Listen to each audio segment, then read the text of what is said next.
धन्यवाद कीर्तन में भाग लेने के लिए। अभी हम लोग मंगलाचरण करते हैं। ओम अज्ञानतिमिरान्धस्य ज्ञानांजन शलाकया चक्षु उन्मीलितं येन तस्मै श्री गुरुवे नमः।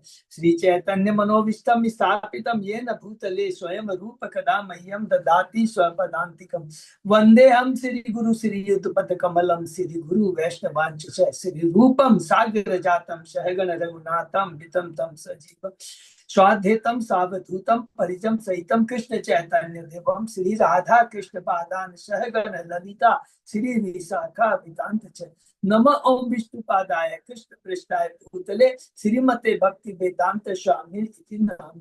नमस्ते सारस्वती देवे गौरवाणी प्रचारिणे निर्विशेषा शून्यवादी पाश्चात्य देशतारिणे मांचा कल्पतरुण्यस्य कृपा सिंधुभ्यः च पतितानां पावनेभ्यो वैष्णवेभ्यो नमो महावदान्याय कृष्ण प्रेम प्रदाय कृष्णाय कृष्ण चैतन्य नामने गौर हे कृष्ण करुणा सिंधु दीन बंधु जगतपति गोपेश गोपिका कांत राधा कांत तप्त कांचन गौरांगी राधे वृंदावनेश्वरी विश्वानुसुते देवी प्रणमामि हरि नीलांचल निवासाय नित्याय परमात्मने बलभद्र सुभद्रायां जगन्नाथाय जय श्री कृष्ण चैतन्य प्रभु नित्यानंद श्री अद्वैत गदाधर श्रीवासादि गौर मुखम करोति वाचालम पंगुलम गिम यत् कृपातमहं वन्दे श्री गुरुं दीनतारिणं परमानंद माधवम श्री चैतन्य हरे कृष्ण कृष्ण कृष्ण हरे हरे हरे राम राम राम हरे कृष्ण। से मंगलाचरण की जय। सीता प्रभुपाद की जय। हरे कृष्ण। आज की भागवतम चर्चा में सभी भक्तों का हार्दिक स्वागत है।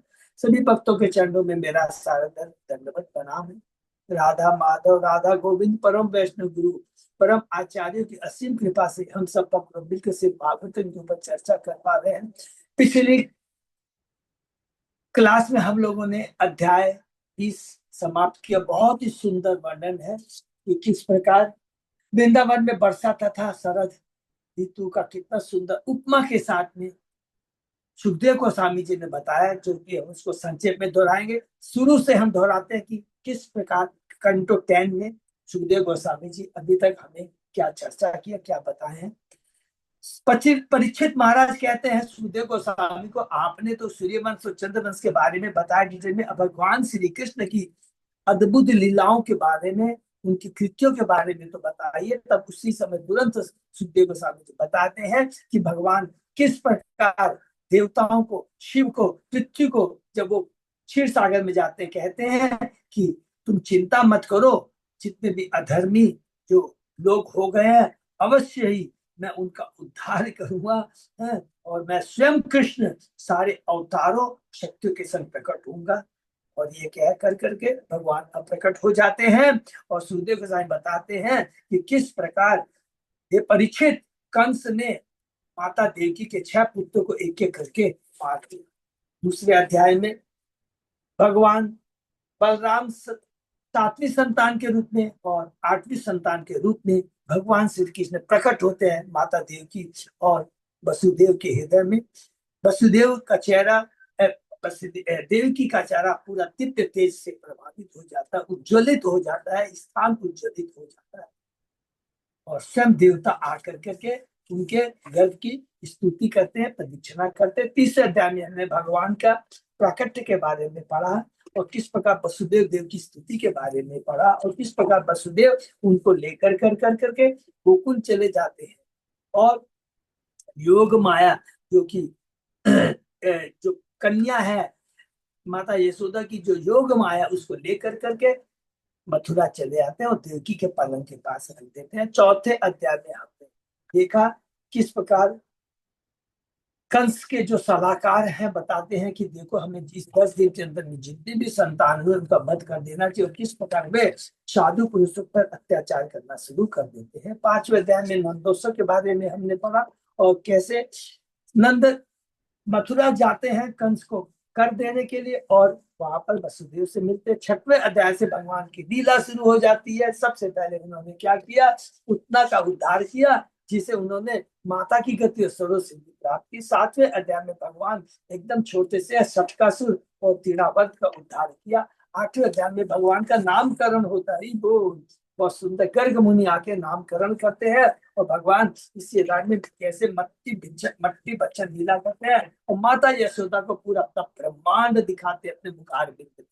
90वें अध्याय में दामोदर लीला, 10वें अध्याय में यमलार्जुन का उद्धार और 11वें अध्याय में हमने देखा कि भगवान किस प्रकार गोकुल से वृंदावन चले आते हैं। इसको थोड़ा ध्यान रखेंगे, गोकुल से वृंदावन चले आते हैं भगवान, और यहाँ पर भगवान ने फिर क्या किया, बहुत सुंदर सुंदर गोपियों के संग, फल बेचने वालों के संग में, और उसके बाद में भगवान ने वत्सासुर का वध किया, जो किसके रूप में था, बछड़े के रूप में था, और बकासुर का वध किया जो कि क्या बोलते हैं,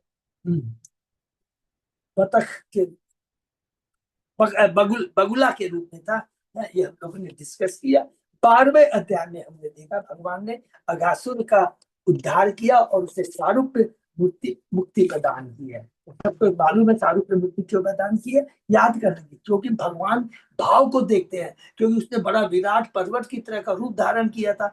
भगवान उसके भक्त में जाकर खेले थे, आनंद बनाए थे, तो वो आनंद दिया था। भगवान कहते हैं अरे उसने मुझे आनंद दिया, इसे भगवान सारूप्य मुक्ति प्रदान करते हैं। जिस बार पुतना को भगवान ने परम गति प्रदान, क्योंकि माते तो मुझे दूध पिलाने आई थी, भाव चाहे कुछ भी हो, भगवान कहते हैं मैं तो अच्छे भाव को लेता हूँ। सो शिक्षा क्या है, कोई भी हो हमेशा उसके गुणों को लेना है, उसके दुर्गुणों को लेंगे तो क्या होगा, उसके कुछ नहीं बिगड़ेगा, हमारी चेतना कलुषित हो जाएगी, सदैव हम उसके बारे में सोचेंगे, भक्ति तो हो गई और विशोध की भावना, ईर्ष्या की भावना है, क्रोध की भावना आ जाएगी। ये बहुत बड़ी शिक्षा है। 13वें अध्याय में भगवान, हमने देखा कि ब्रह्म विमोहन लीला, कैसे भगवान इस लीला के माध्यम से कितने सुंदर कृपा करते हैं। वृंदावन की वृद्ध गोपियां, वृंदावन की युवा गोपियां, गायों का, गोपों का सारी इच्छाएं पूर्ण करते हैं। किसी का पति बनते हैं, किसी गायों का बछड़ा बनते हैं, वृद्ध गोपियां का उनके संतान बनते हैं। हरि बोल, बहुत सुंदर लीला है। 14वें अध्याय में हमने देखा कि ब्रह्मा जी की स्तुति है, बहुत ही दिव्य स्तुति है, जिसके अंदर में बहुत एक विशेष स्तुति, इसको याद करके भगवान कहते, ब्रह्मा जी कहते हैं कि जो भगवान का भक्त होता है वो अपने कष्टों को भगवान का प्रसाद मानता है, उसको भगवान की कृपा समझ करके कष्टों को सहता हुआ अपनी भक्ति को नहीं छोड़ता है, और उसके बाद उसकी भक्ति एक समय इतनी प्रगाढ़ हो जाती है कि वो भगवान के धाम जाने का उत्तराधिकारी हो जाता है। जैसे कि एक पुत्र अपने पिता की संपत्ति का अधिकारी होता है। हरि बोल। इसलिए में भक्ति कभी नहीं रोकनी चाहिए, भक्ति करते रहे, क्योंकि भक्त जगह में उतार चढ़ाव तो आते ही रहेंगे, कोई रोक भी नहीं सकता है। और भगवान तो कहते तेरे प्रारब्ध लिखे, कोई बात नहीं है, सबसे बड़ा मेरा सौभाग्य कम से कम भक्ति से जुड़ गया हूँ। हरि बोल। 15वें अध्याय में हमने देखा कि साल भर में भगवान कैसे बलराम जी धेनुकासुर का वध करते हैं, और 16वें अध्याय में हमने देखा कालिया का किस प्रकार उद्धार करता है, और साथ ही साथ नाग पत्नियों की उनकी जो स्तुति है बहुत ही दिव्य स्तुति है। और 17वें अध्याय में ये कालिया है, कैसे वो रमणीक जो उसका द्वीप था उसको छोड़ करके यमुना नदी में आया था, वो हमने बहुत सुंदर लीला सुनी। और किस प्रकार ये सौभरी मुनि ने गरुड़ के चरणों में अपराध किया, तो गरुड़ का भी ऐसा सौभरी मुनि का भी पतन हुआ, बहुत सुंदर। अब यहीं पर आके पता लगा कालिया का इतिहास के माध्यम से। इसके बाद में 18वें अध्याय में हमने देखा भगवान ने किसका वध किया, प्रलंबासुर का वध किया। इसको किसने वध किया, बलराम जी किया। कैसा, केवल अपनी मुट्ठी के प्रहार से प्रलंबासुर का वध कर दिया। 19वें अध्याय में हमने देखा भगवान ने कैसे दावानल पान को पिया, कैसे पिया, अपने भक्तों को बोलते हैं अच्छा तुम लोग घबराओ मत, आंख मीच लो, सब आंख मीच लेते हैं। फ्रैक्शन ऑफ सेकंड में भगवान ने दावानल को पी लिया और अपने गोपाल बाल सारे वृंदावासियों को सांत्वना प्रदान की। हरि बोल। और उसके बाद में जो हम लोगों ने कल समाप्त किए, बहुत इंपॉर्टेंट अध्याय है। बाहरी दृष्टि से तो लगता है 20वें अध्याय में वृंदावन में वर्षा तथा शरद ऋतु, वर्षा के बाद शरद ऋतु आती है, और इसीलिए वर्षा ऋतु में चतुर्मास में हमारे आचार्य गुरु लोग कभी भी वो भ्रमण नहीं करते हैं, तो यही इसके पीछे राज है। तो उन्होंने बताया है कि कितना अलग अलग सुंदर बताया कि बादल होते हैं ना, जब बादल आकाश में रहते हैं तो जो क्लीन आकाश है क्लीन आकाश है वो दिखाई नहीं देता। जो आत्मा है और वो दिखाई, उसकी जो चेतना है दिखाई नहीं। यदि बादल रूपी तीन गुण यदि हमें प्रभावित कर लेते हैं, हमको दिखाई नहीं देते हैं। तो वही क्या है कि यदि तीन गुण रूपी बादल को यदि भक्ति के द्वारा काट सकते हैं, तो अपनी आत्मा इतनी सुंदर है, भगवान का अंश है और इतनी शक्तिशाली है कि ब्रह्मांड की कोई भी भौतिक शक्ति उसे विनष्ट नहीं कर सकती है। इतना आत्मा सुंदर है। क्यों सुंदर है? क्योंकि वो भगवान का अंश है, वो भी सच्चिदानंद है। लेकिन फर्क इतना ही है कि अगर हम भगवान का हाथ छोड़ देंगे, अपने पिता शाश्वत पिता का हाथ छोड़ देंगे, तो भगवान कहते हैं माया इतनी प्रबल हो तुमको जकड़ लेगी। इसलिए हमेशा हमें भगवान का हाथ पकड़े रहना है, उनकी भक्ति के साथ, शुद्ध भक्तों के संग के माध्यम से। ये बहुत सुंदर है। उसके बाद में कहते हैं कि जो भगवान का परम भक्त होता है वो बादल की तरह होता है। ये एक तरफ तो दिखाया था कि अलग अलग उपमा, इससे कभी भी एक दूसरे को जोड़ेंगे। कहते हैं कि जब बादल के पास में पूरा वर्षा का पानी रहता है, लेकिन समय आने पर वो सारा जल दे देता है, दूसरों को दान कर देता है। इसी तरह हम लोगों को क्या करना चाहिए? जो हमारे पास में प्रभुपाद जी ने दिया, आचार्यों ने दिया, जो हमने सीखा है, भक्ति का दान करना है लोगों को। ये वास्तविक दान है, ये सबसे बड़ी कृपा है। और उसके बाद भी कहते हैं कि भगवान के जो परम भक्तों तक कितना भी कष्ट आता है तो घबराते नहीं है। जिस प्रकार बरसात में पर्वतों पर इतनी हवाएं चलती है, तूफान आता है, लेकिन वो घबराते नहीं। तो भक्त कभी भी कोई भी भौतिक कष्ट आते हैं, उनसे वो कभी भी घबराते नहीं है। और इस पर बहुत सुंदर सुंदर एक और उपमा का हम डिस्कस करते हैं कि जिस प्रकार किसान, जब बरसात होती है ना, तो वो बरसात का पानी बहुत यूजफुल होता है, लाभदायक, तो जिससे उसकी खेती अच्छे से हो सके। तो पानी निकल कर न चला जाए तो वो बेड़ा बांध देता है। उसी प्रकार जो भक्त होता है वो क्या करता है? अपनी सारे इंद्रियों को बेड़ा बांध देता है। किस तरह का बेड़ा? वो भौतिक चीजों की तब उसको झुकाव न करके सारी इंद्रियों को भगवान की सेवा में लगा देता है। तो वही इंद्रिया दिव्य हो जाती है और उसका जीवन धन्य हो जाता है। इस तरह बहुत सुंदर सुंदर उपमाएं कर करके इसमें 20वें अध्याय में सुखदेव गोस्वामी जी परिचय बारे में बताते हैं। और आज हम नया अध्याय शुरू करते हैं, अध्याय 21। ठीक है। ओम नमो भगवते वासुदेवाय। ओम नमो भगवते वासुदेवाय। ओम नमो भगवते वासुदेवाय। नारायण नमस्कृत नरं चैव नरोत्तमं देवी सरस्वती व्यासं ततो जयमुदीरये। नष्प्रायेषु अभद्रेषु नित्यं भागवत सेवया भगवती उत्तम श्लोके भक्ति भवति नैष्ठिकी। कृष्णाय वासुदेवाय देवकी नंदनाय च नंद गोप कुमाराय गोविंदाय नमो। आराधयो भगवान भजेश तनय ततदाम वृंदावनम रमया काचित उपासना व्रजवधूवर्गेर्य कल्पिता। श्रीमद्भागवतम प्रमाणम अमलम प्रेमापुमतो महान। श्री चैतन्य महाप्रभो मतम इदम तत् आदरो न पर। हरे कृष्ण कृष्ण कृष्ण हरे हरे, हरे राम राम राम हरे हरे। अब यहाँ से बहुत इंपॉर्टेंट है, एक ये नया पड़ाव ले रहा है, बहुत ध्यान से करेंगे। टोटल इस कैंटो 10 में 90 चैप्टर्स है और भगवान पूरे इस 90 चैप्टर में भगवान की 125 वर्ष की लीला है।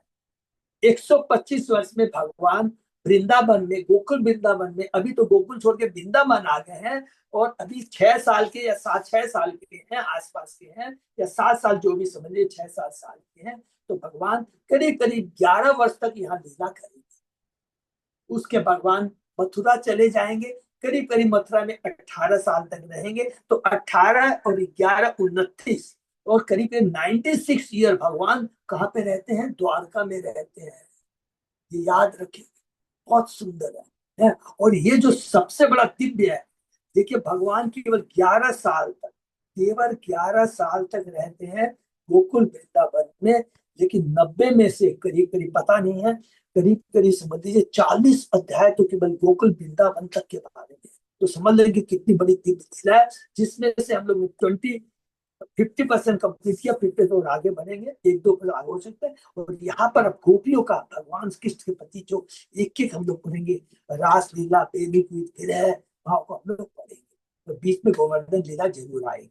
ठीक है, तो हम लोग शुरू करते हैं अध्याय 21, गोपियों द्वारा कृष्ण के वेणु गीत की सराहना। इस अध्याय में बतलाया गया किस प्रकार शरद ऋतु के आते ही, क्योंकि ग्रीष्मकालीन खत्म हुआ है, क्योंकि हमने 20वें अध्याय में पढ़ा है, और अब शरद ऋतु आ गई है कि आते ही कृष्ण ने वृंदावन के मनोहर में प्रवेश किया, और किस तरह उनकी बांसुरी के ध्वनि सुनकर गोपियों ने प्रशंसा की। जो ही भगवान कृष्ण, भगवान बलराम था तो उनके ग्वाल में तो गोपे चराने के लिए जंगल में जैसे ही प्रविष्ट होते हैं, कृष्ण ने अपनी बांसुरी बजानी आरंभ कर दी। गोपियों ने जब यह मोहक बेलू गीत सुना तो वे समझ गई कि कृष्ण जंगल में प्रवेश कर रहे हैं। हरि बोल।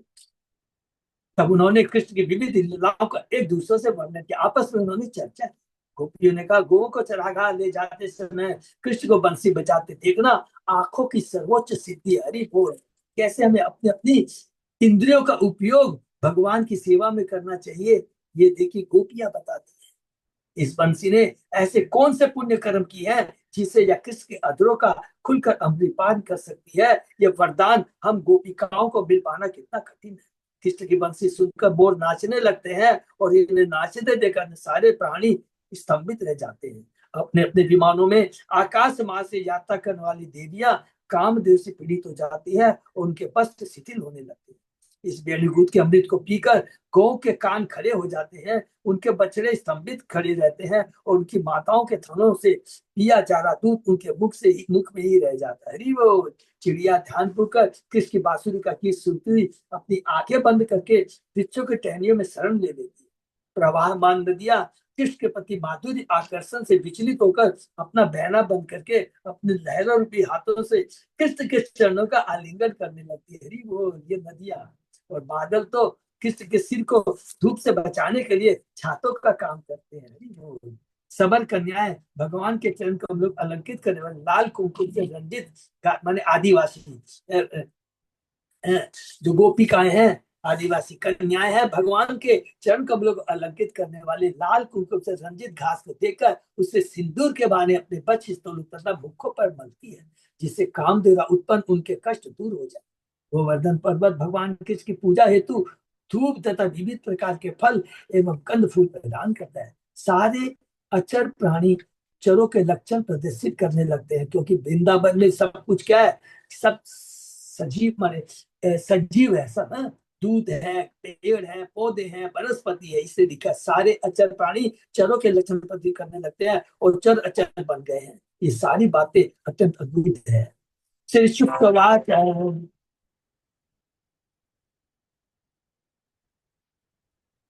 हरे कृष्णा प्रभु।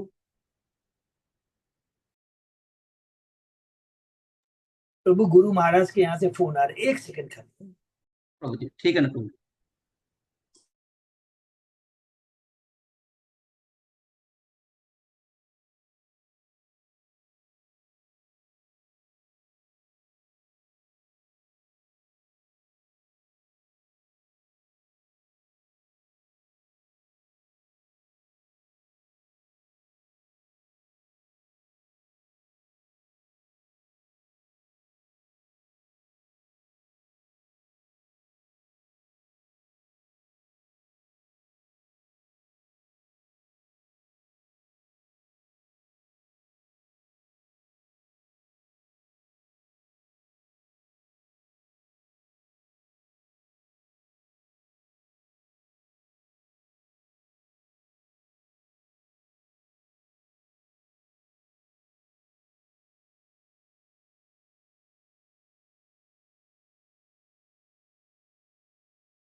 हरे कृष्णा गुरु, क्षमा चाहता हूँ तो इसके लिए।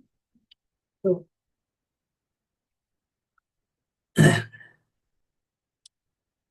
से शुकवाच इत्थं सरत् स्वच्छ जलम पद्माकर सुगंधिना न्यविशत वायुना वातम स गोपाल को अच्युत। श्री सुखदेव गोस्वामी ने कहा, इस वृंदावन जंगल स्वच्छ शारदीय जलाशय पूरी था और स्वच्छ जलाशयों में खिले कमल पुष्पों की सुगंध वाली वायु से शीतलता अपनी गौ तथा ग्वाल मित्रों समेत अच्युत भगवान ने उस जंगल में प्रवेश किया। कुसुमित बनराजी सुस्मी मृदंग भृंग द्विजकूल घुष्ट शर शरीत महीध्रम मधुपति अवगाय चार्यन गा श पशुपाल बल कुकुज चुकुज वेणु। वृंदावन के सोवर नदियां तथा पर्वत पुष्पित वृक्षों पर मंडराते उन्मत्त भौरों तथा पक्षियों के समूह से गुंजित हो रहे थे। मधुपति श्री कृष्ण ने ग्वाल बालों तथा बलराम के संग उस जंगल में प्रवेश किया और गौवे चराते हुए वे अपनी बंसी बजाने लगे। चुकुज वेणु शब्दों से यह ध्वनित होता है कि कृष्ण ने बड़ी ही कुशलता पूर्वक अपनी बंसी की धुनी तथा वृंदावन के रंग बिरंगे पक्षियों के कल कूजन को मिला जुला रखा था। इस तरह आकर्षक देवी ध्वनि उत्पन्न हो रही थी। हरि बोल।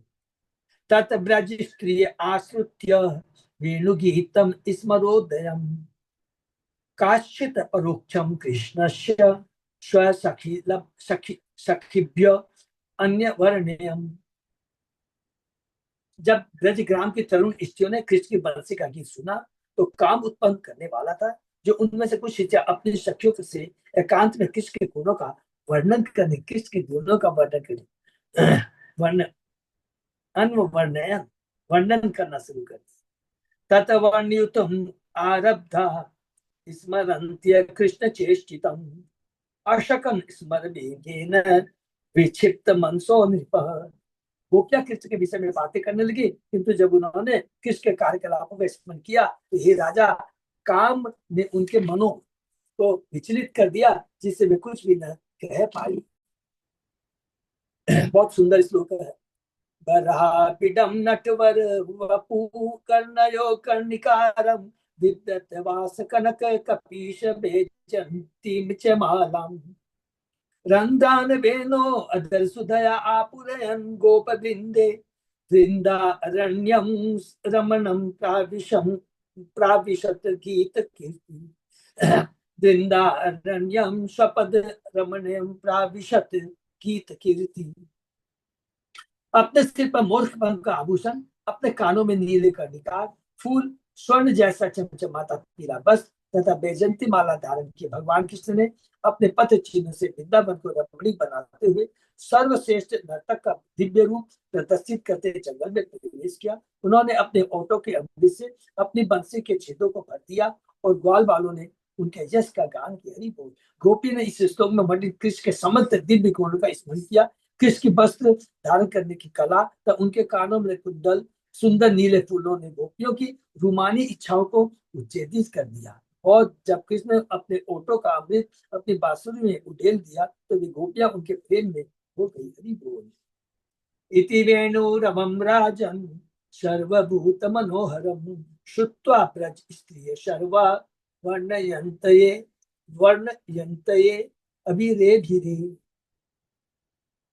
ये राजन, जब ब्रज की युवती स्त्रियों ने सभी प्राणियों के मनों को मोह लेने वाली कृष्ण की बंसी की ध्वनि सुनी तो वे एक दूसरे का आलिंगन कर उसके करके उसका वर्णन करने लगी।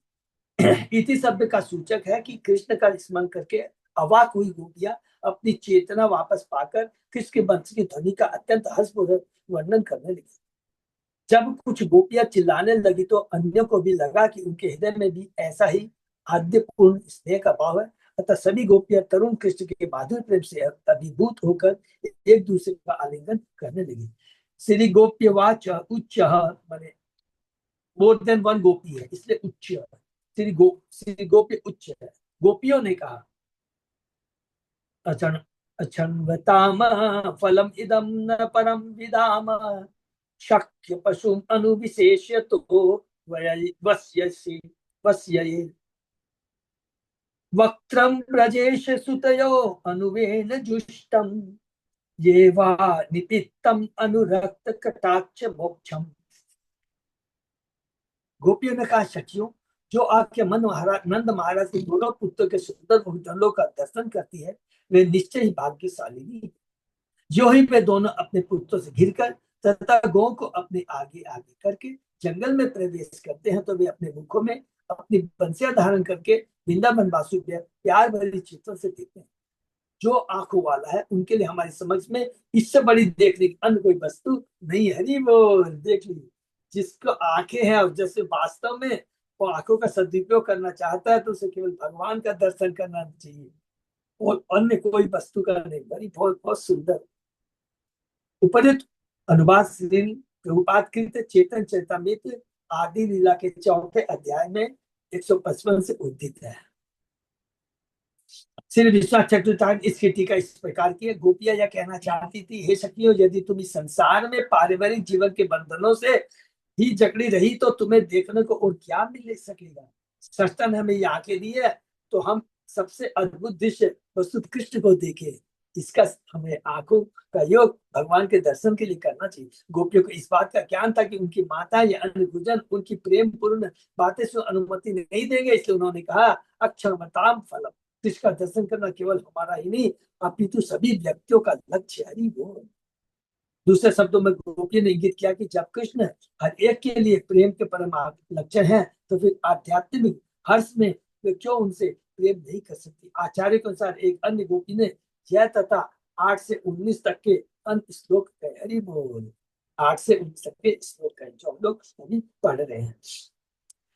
चुत प्रवाल वर स्तबको उत्पलाब्ज माला अनुपृक्त परिधान विचित्र वेशु मध्य विरेजतु अलम पशुपाल गोष्ठ्याम रंगे यथा नटवरो क्वच गायमानु।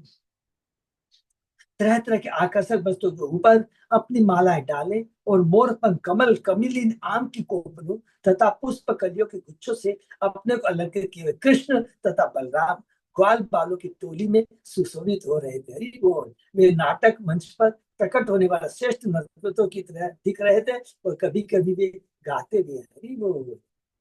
गोपियां कृष्ण की लीलाओं का स्मरण कर करके हर्ष गीत गाती जा रही थी।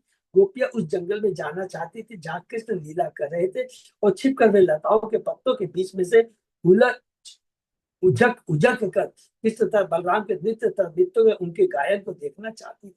यही उनकी आकांक्षा थी, किंतु न जान पाने के कारण वे प्रेम के वशीभूत होकर यह गीत गाने लगी। हरि बोल। गोप्य किमाचरत अयम कुशलम स्म वेणु दामोदराधर सुधाम अपि गोपिकानाम भुंगते स्वम यत अवशिष्ट रसम हृदिन्य हृष्यत त्वचो अश्रुमुच तरवो यथान्य।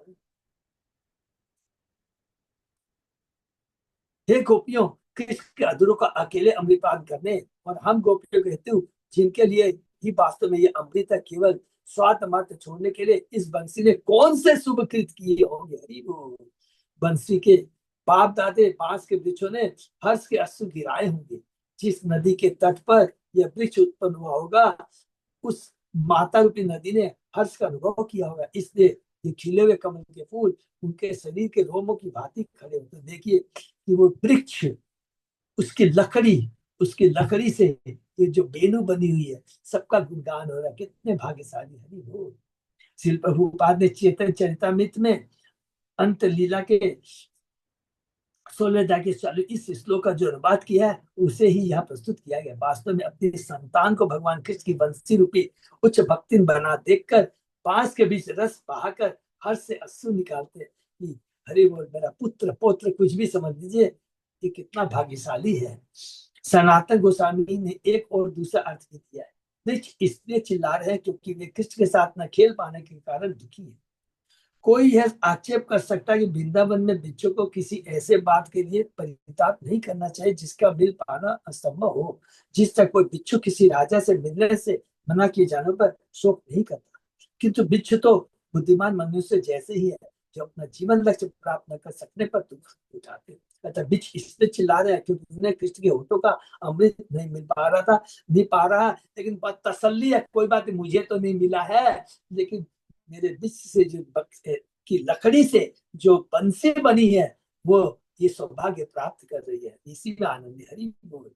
वृंदावनम सखी भुवो वितनोति कीर्तिम यत देवकी सुत पदाम्बुज लब्ध लक्ष्मी गोविंद वेणुम अनुमत मयूर नित्यम प्रेक्ष्याद्रिसानु अवतरान्य समस्त सत्वम। हे सखी देवकी पुत्र श्री कृष्ण के चरण कमलों का कोष पाकर वृंदावन पृथ्वी की कीर्ति को फैला रहा है। जब मोर गोविंद की बंसी सुनते हैं तो मस्त होकर नाचने लगते हैं, और जब अन्य प्राणी उन्हें पर्वत की चोटी से इस तरह नाचते देखते हैं तो वे सभी स्तब्ध रह जाते हैं। श्रीधर स्वामी की कहते हैं कि चूंकि इस श्लोक में वर्णित कार्य का लाभ अन्य किसी जगत में नहीं होते, इसमें यह पृथ्वी अद्वितीय है। ये जहाँ भगवान श्री कृष्ण है वो तो जहाँ जहाँ कृष्ण है वो वृंदावन है, इसलिए ये पृथ्वी अद्वितीय है। वस्तुतः पृथ्वी की कीर्ति अद्भुत बिंदु द्वारा फैलाई जाती है क्योंकि वह कृष्ण की लीला स्थली है। देवकी शब्द माता यशोदा का भी द्योतक है, जैसा कि वेद विष्णु पुराण में कहा गया है। वे नामनी नंद भारिया यशोदा देव कीर्ति च अतः शक्यम भूत तस्या देवक्या शोरी जायया। नंद की पत्नी के दो नाम दिए, आज बहुत अच्छा है। हरि वो एक यशोदा तथा देवकी, इसलिए स्वाभाविक था कि नंद की पत्नी शौरी वसुदेव की पत्नी देवकी से मित्रता कर दी। श्री विश्वनाथ ठाकुर ने कृष्ण लीला की व्याख्या इस प्रकार की है। वृंदावन में मोरगन कृष्ण से प्रार्थना करते हैं, हे गोविंद हमें नचाइए। हरि वो अतः कृष्ण अपनी बंसी बजाते हैं और उनके चारों ओर वृत्त बनाकर उनके तान की लय के साथ नाचते हैं, और उनके नृत्य के बीच खड़े होने पर वे भी गाते हैं और नाचते हैं। तब वे मोर जो उनके संगीत से पूरी तरह प्रसन्न हो जाते हैं, कृतज्ञता पूर्वक उन्हें प्रसन्न करने के लिए अपने दिव्य पंख दे देते हैं। कृष्ण प्रसन्नता पूर्वक ये भेंटें स्वीकार करके उन्हें अपने सिर की पगड़ी पर धारण कर लेते हैं। मोर पंख हरि बोल। मृग तथा कबूतर भी कृष्ण द्वारा प्रस्तुतित आध्यात्मिक मनोरंजन का आस्वादन करते हैं और अच्छी तरह से देख पाने के लिए वो पर्वतों की चोटी पर एकत्र हो जाते हैं। कौन? कबूतर भी। हरि बोल। जब वे इस आश्चर्यजनक कार्यक्रम का अवलोकन करते हैं तो आनंद विभोर हो उठते हैं।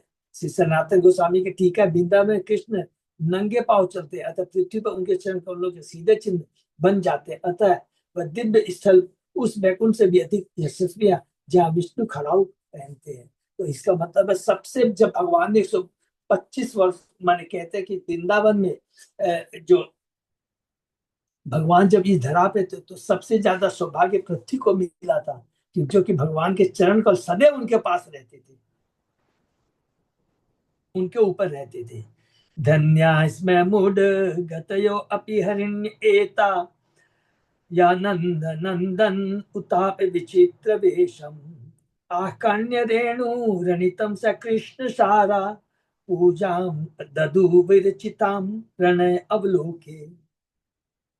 यह मुल्क हिरण्या धन्य है क्योंकि ये नंद महाराज के पुत्र के निकट पहुंच गई है, जो खूब सजे धजे हुए हैं और अपनी बांसुरी बजा रहे हैं। हिरणी तथा हिरण दोनों ही प्रेम तथा स्नेह भरी चित्रों से भगवान की पूजा करते हैं। हरि बोल।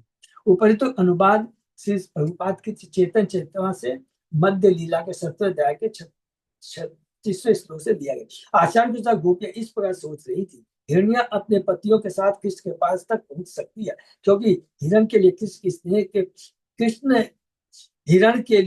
ही स्नेह के परम लक्ष्य। कृष्ण के प्रति स्नेह होने से वे कृष्ण द्वारा अपनी पत्नियों के आकृष्ट होने से प्रोत्साहित होते हैं और अपने कैसे जीवन को धन्य मानते हैं। निसंदेह उन्हें यह देखकर प्रसन्नता होती है कि उनकी पत्नियां किस तरह कृष्ण की खोज में लगी है, और वे उनके साथ होकर अपनी पत्नियों से याचना करते हैं कि वे भगवान के पास। दूसरी ओर हमारे पति हैं जो कृष्ण से ईर्ष्या करते हैं और उनके प्रति भक्ति का अभाव होने से वे उनकी सुगंधि से भी भागते हैं। अतः हमारे जीवनों का क्या लाभ है। भगवान दूसरे हमारे पति है जो कृष्ण से ईर्ष्या करते हैं, उनकी जो भक्ति है उतनी उनकी नहीं है।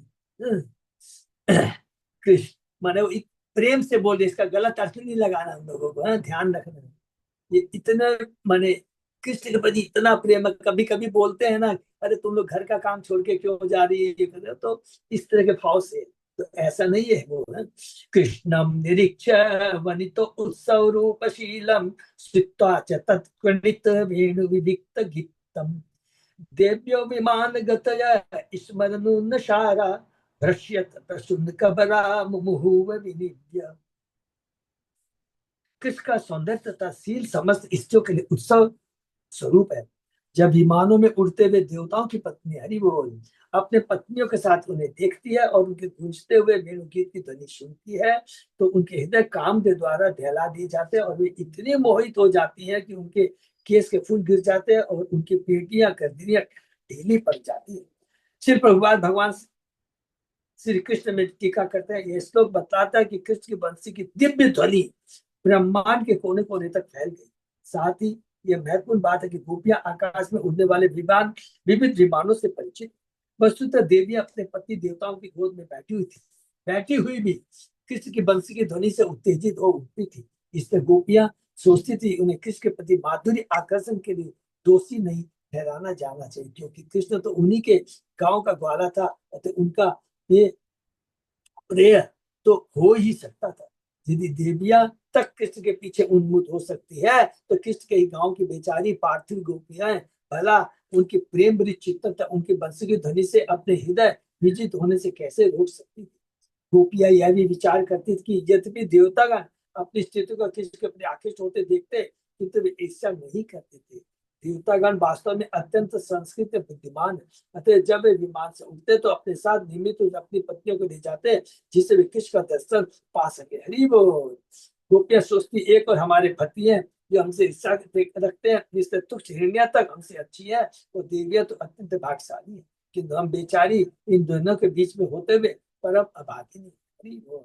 वो बस सुंदर गोपियों का भाव है।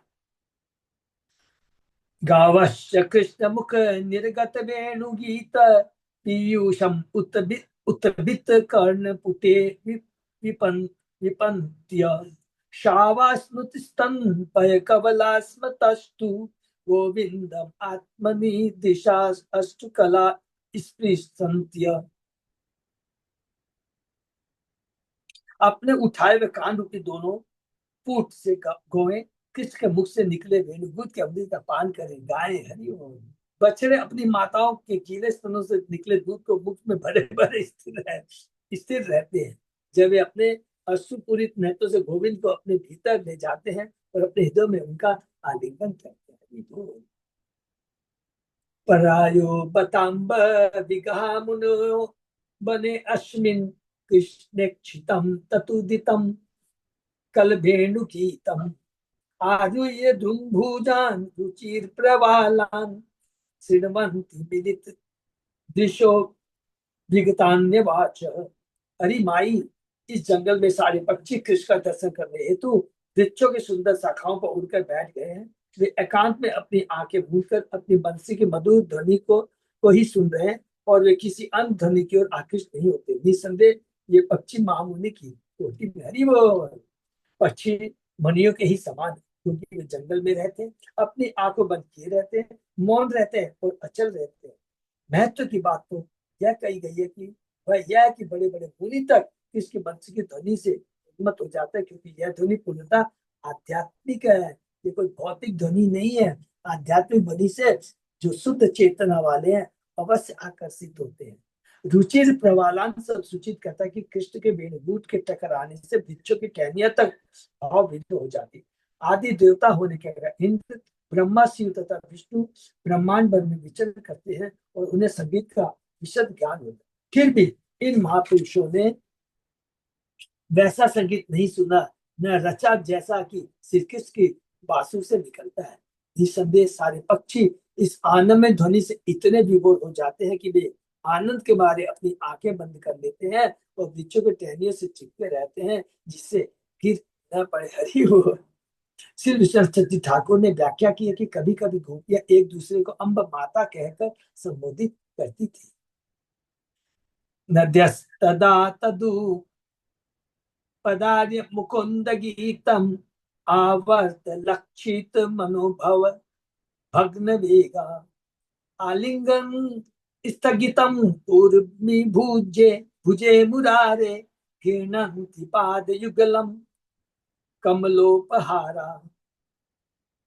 जब नदियां कृष्ण का वेणुगीत सुनती हैं तो उनके, अब नदियों के बारे में ठीक है, उनके मन उन्हें चाहने लगते हैं, जिससे नदियों की धाराओं का प्रवाह खंडित हो जाता है वो, और जल शुद्ध होता है और भंवर बनकर घूमने लगता है। तत्पश्चात नदियां अपनी लहरों रूपी भुजाओं से मुरारी के चरण का आलिंगन करती है, उन्हें पकड़ उन पर कमल पुष्पों की भेंटें चढ़ाती है। तो ये नदियों का भाव है। यमुना तथा मानस गंगा जैसी नदियां वेणुगीत से मोहित हो जाती है और तरुण कृष्ण के प्रति माधुर्य आकर्षण से विचलित होती है। गोपियों के कहने का प्रयोजन यह है कि जब तीन प्रकार के जीव कृष्ण के प्रति माधुर्य प्रेम से हो जाते हैं तो फिर माधुर्य संबंध द्वारा कृष्ण की सेवा करने के लिए गोपियों की तीव्र इच्छा के लिए उनकी आचुलना क्यों की जाती है। हरि बोल। दृष्ट्वा दृष्ट्वा तपे दृष्ट्वा तपे व्रज पशुन सह राम गोपे संचारयन्तम् अनुवेणुम् उदूर्ययन्तम् प्रेम प्रवृत्त उदित कुसुम आवली भी चक्षु यथात शव उषा अम्बुद आतपत्रम। भगवान कृष्ण बलराम तथा ग्वाल बालों के समय ब्रज के समस्त पशुओं को चराते हुए ग्रीष्म की कड़ी धूप में निरंतर अपनी बांसुरी बजाते रहते। यह देखकर आकाश के बादल ने प्रेमवश अपने को फैला लिया है, ऊंचे उठकर तथा फूल जैसी असंख्य जल की बूंदों से उनसे अपने मित्र के लिए अपने ही शरीर से छाता बना लिया। भगवान को छाया देते हैं। अरे कितनी धूप में भगवान है, गाय चरा रहे हैं, बंसी बजा रहे हैं। श्री प्रभुपाद ने भगवान श्री कृष्ण में कहा, कभी कभी शरद की झुलसती धूप असहाय हो जाती थी। कृष्ण बलराम एवं उनके मित्र जब अपनी अपनी बंसी बजाने में व्यस्त रहते तो दयावश उनके ऊपर आकाश में बादल प्रकट हो जाते। ये बादल कृष्ण के साथ मैत्री साबित करने के उनके सिरों के ऊपर सुखद भांति का काम करते। हरि बोल। तो हमें सीखना है किस प्रकार एक एक वृंदावन का चर और अचर दोनों अपने को भगवान की सेवा में कैसे नियोजित करता है। वो पूर्णा पुलिंद उरुगाय पद अब्जराग श्री कुंभकेन दयिता स्तन मंडितेन ततदर्शन स्मर रुज तृण रूषितेन लिम्पन्त्य आनंद कुचेषु जहु तथादि। वृंदावन क्षेत्र की आदिवासी स्त्रियां लाल लाल कुमकुम चूर्ण से अंकित घास को लेकर काम से पीड़ित होती है, घास को देखकर काम से पीड़ित होती है। किसके चरण कमलों के रंग से प्रदत्त यह चूर्ण मूलतः उनके प्रेमिकाओं के स्तनों को अलंकित करता था, और जब उससे ही आदिवासी स्त्रियां अपने मुखों तथा स्तनों पर बल लेती है तो उनकी सब चिंताएं जाती रहती है। श्री प्रभुपाद ने इस श्लोक की व्याख्या इस प्रकार की, मन चली आदिवासी कन्याएं भी वृंदावन की उस धूल को जो कृष्ण के चरण कमलों के स्पर्श से लाल रंग की हो गई थी अपने अपने मुखों तथा स्तनों में पोतकर पूर्ण संतुष्ट हो गई। इन आदिवासी कन्याओं के स्तन पूर्ण विकसित थे और वे अत्यधिक कामुक भी थी, किंतु जब उनके प्रेमी उनके स्तनों का स्पर्श करते तो वे अधिक संतुष्ट नहीं होती थी। जब वे जंगल के बीच आई तो उन्होंने देखा कि जब कृष्ण विचरण कर रहे थे तो बिंदा कुछ पत्तियां तथा लताएं भगवान के शब्द से घिरे हुए कुमकुम चूर्ण से लाल हो गई थी। उनके चरणों को गोपियां अपने स्तनों पर रखती थी, जिससे वे भी कुमकुम चूर्ण से पूत गए थे। किंतु जब कृष्ण वृंदावन जंगल में बलराम तथा अपने ग्वाल मित्रों के साथ टहल रहे थे तो यह लाल चूर्ण वृंदावन जंगल की भूमि पर गिर पड़ा। अतः कामुक आदिवासी कन्याओं ने कृष्ण की बंसी सुनने की प्रतीक्षा करते समय भूमि पर लाल कुमकुम देखा तो तुरंत उन्होंने उसे उठाकर अपने मुखों तथा स्तनों पर लेप दिया। इस तरह वे पूर्णता संतुष्ट हो गई, जबकि इसके पूर्व जब उसके प्रेमी के स्तनों का स्पर्श करते थे तो वे संतुष्ट नहीं होती थी। यदि कोई व्यक्ति कृष्ण भावना के संपर्क में आता है तो समस्त भौतिक वासनाएं तुरंत तुष्ट हो जाती है। हरि बोल। बहुत सुंदर उपमा यहाँ पर दिया है कि आध्यात्मिक जो शक्ति है वो वास्तव में आनंद प्रदान करती है। हंतायम अद्रि अबला हरिदास वर्यो यत राम कृष्ण चरण स्परस प्रमोद मानम तनोति सह गोगण्योतयो यत पानी सुयवस कंदर कंद भूले। समस्त भक्तों में से यह गोवर्धन पर्वत सर्वश्रेष्ठ है। हरि बोल। ये बहुत इंपॉर्टेंट श्लोक है।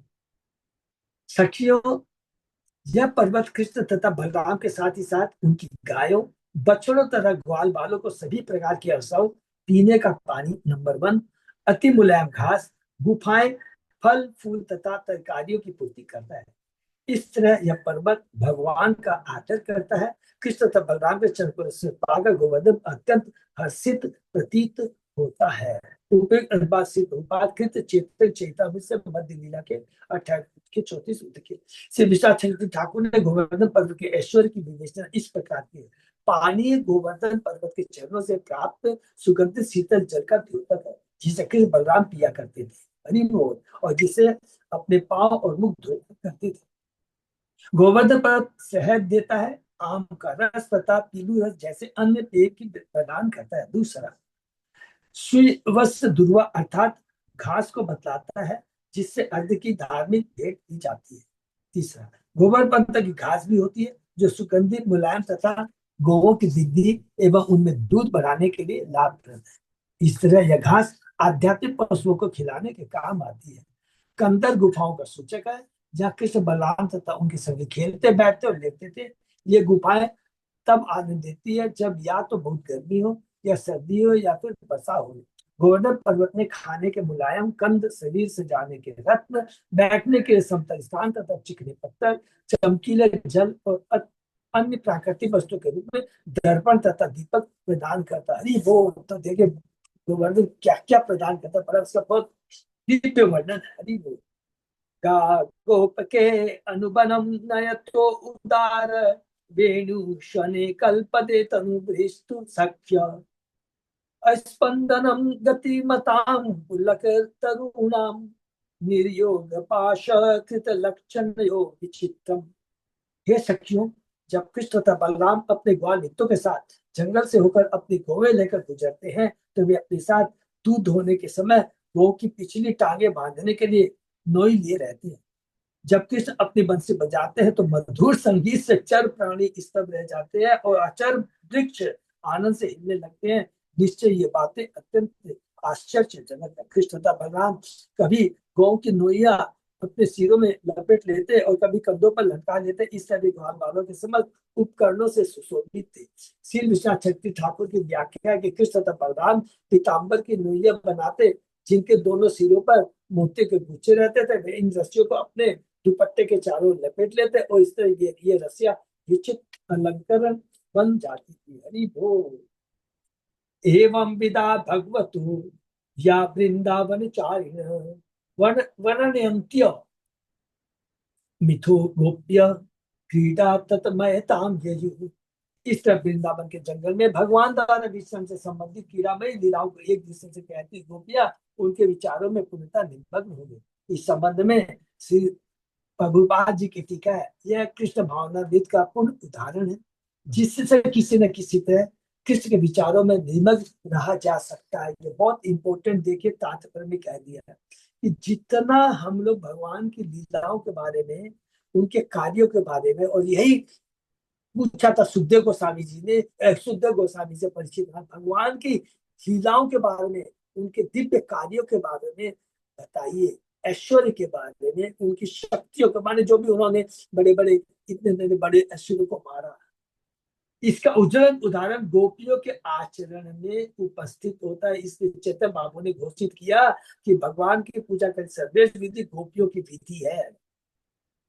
गोपियां किसी उच्च ब्राह्मण या क्षत्रिय परिवार में उत्पन्न नहीं हुई थी। वे वैश्य कुल में उत्पन्न थी, जो कोई बड़ा व्यापारिक वर्ग नहीं था, अपितु ग्वालों का परिवार था। वे ठीक से शिक्षित नहीं थी, लेकिन उन्होंने वैदिक ज्ञान में सिद्ध ब्राह्मणों से सभी प्रकार ज्ञान सुन रखा। गोपियों का एकमात्र उद्देश्य कृष्ण के विचारों में सदैव निमग्न रहना था। हरि बोल हरि बोल। इस प्रकार से भागवत के दसम अंतर्गत गोपियों द्वारा कृष्ण के विनोद की सराहना शीर्षक 21वें अध्याय का श्री भक्ति श्री प्रभुपाद के विनीत सेवकों द्वारा लिखित तात्पर्य पूर्ण हुआ। इतना सुंदर वर्णन गोपियों का, भगवान के एक एक रूप का, एक एक माने जो भगवान ने अपने को अलंकृत कर रखा था, इतना सुंदर वर्णन यहाँ पर प्रभुपाद जी ने अपने तात्पर्य के माध्यम से किया है। और एकमात्र शिक्षा यही है कि भगवान की भक्ति के लिए कोई बहुत बड़ा ज्ञानी, बहुत सुंदर, योग्यता, पढ़ा लिखा कुछ नहीं चाहिए। एकमात्र योग्यता यही है कि अपनी इंद्रियों को, अपनी चेतना को केवल कृष्ण में लगाना। और जब हम कृष्ण में लगाते हैं तो दिव्य आनंद का अनुभव करती है। तो देखिए, ये दिव्य आनंद का अनुभव कर रही है। और एक एक वर्ड, जो चीज यहाँ पर लिखा हुआ है, ये पूरे आध्यात्मिक आनंद है। यहाँ पर भौतिकता का देश मात्र भी नहीं है, कहीं भी नहीं है। इसीलिए हम लोग जो इनती कर रहे हैं, तो एकमात्र यही है कि सब, देखिए, पुरुष केवल एक है, केवल एकमात्र ही पुरुष परम भोक्ता है। भोक्तारम यक्तसाम सर्वलोक महेश्वरम। इस चीज को हमको याद रख लेना, केवल भोक्ता एक है, कृष्ण है। और सब कुछ जितने भी है, चर अचर जो कुछ भी है, सब कुछ है कृष्ण की है और कृष्ण की सेवा के लिए। इसलिए गोपियां है, गोपियां कहती हैं हम कृष्ण की सेवा के लिए, जो इसमें कृष्ण को आनंद आता है हम वही करती है, और किसी चीज की परवाह वो नहीं करती है। इसलिए उनकी भक्ति परम दिव्य है। और उनकी भक्ति के सामने, इसलिए चेतन चरितामृत में चैतन्य महाप्रभु ने इसको बहुत डिटेल में बताया है, बहुत डिटेल में बताया है। चैतन्य महाप्रभु का हम लोग बहुत बाद में डिस्कस करेंगे, कि कहते थे कि स्त्री का संग नहीं करना। और वो कहते थे कि दूर रहना, माने नियम कानून बनाते हैं। लेकिन यहाँ पर इतना विशद वर्णन किया गोपियों का, क्योंकि उनकी जो चेतना है ना, वो पूरे दिव्य लेवल पर है, कोई भौतिकता नहीं है। और धीरे धीरे धीरे धीरे हम भी यदि भगवान की भक्ति करेंगे, तो हमारी भी चेतना में सुधार आएगा, प्रवृत्ति होगी। और सर्वस्व हमको जो कुछ भी हो रहा है, कृष्ण जो कर रहे हैं, वे भी भुक्तारम जगता सर्वलोकमय, सब वही एकमात्र भोक्ता है। हम तो सब शक्ति हैं, उन शक्तिमान की सेवा के लिए। और ये सोचने से और उससे गुणगान करने से हमारी चेतना शुद्ध हो जाएगी, दिव्य आनंदमय हो जाएगी। ठीक है, तभी तो और आगे पढ़ना। हरे कृष्णा, ये पे विराम देते हैं, बहुत अच्छा। तो किसी का कोई प्रश्न?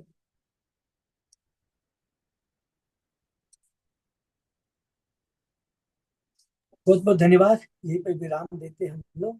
और आज बहुत विशेष दिन है, सबको मालूम है। अ, भक्ति सिद्धांत सरस्वती ठाकुर का आविर्भाव दिवस है, और आज उल्टा डांगा में ये सेलिब्रेट किया जा रहा है। ठीक है ना? हरे कृष्णा।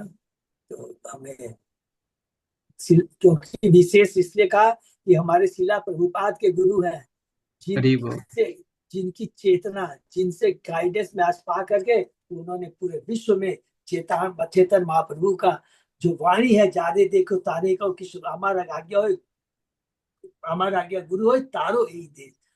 भारत भूमि ते जन्म हो जा जन्म सार्थक होली, करो परोपकार। ये चेतन महाप्रभु की वाणी को प्रभुपाद जी की कृपा से आज सर्वत्र विस्तृत किया जा रहा है। और इंस्पायर्ड किससे हुए? भक्ति प्रसाद सरस्वती ठाकुर से। हरे कृष्णा। तो हम लोग को सबको आज याद करना है। प्रणाम प्रभु जी। अच्युत ज्यादा कोई तो अनाउंसमेंट नहीं है प्रभु, बस यहीं पे विराम देते हैं। हाँ प्रभु। Okay, thank you. Hare Krishna. सभी भक्तों का बहुत बहुत धन्यवाद। आपके से विराम करते हैं।